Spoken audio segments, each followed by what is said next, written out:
Բարև ձեզ։ Այսօր որոշել եմ պատրաստել սպագետի բոլոնեզ։ Դրա համար մեզ անհրաժեշտ է սպագետի թելական, միս աղացած, կարմիր գինի, կաթ, տոմատի մածուկ, աղ, զեյթունի ձեթ,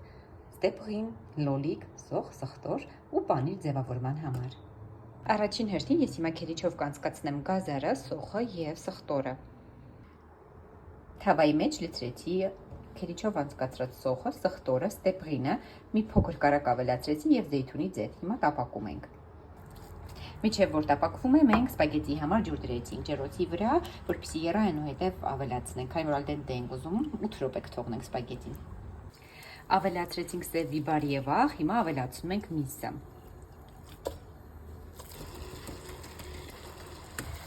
Հիմա ավելացնում ենք տոմատի մածուկը։ Հիմա ավելացնում ենք կարմիր գինի։ Ավելացնում ենք արդեն թարմ լոլիկը։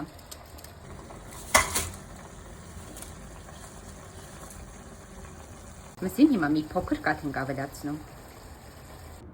Սպագետին քամելուց հետո ավելացրեցի մատուցվող ափսեի մեջ։ Հիմա ավելացնում եմ զեյթունի ձեթ մի փոքր վրան։ Եվ լցնում ենք արդեն մեր բոլոնեզ սոուսը։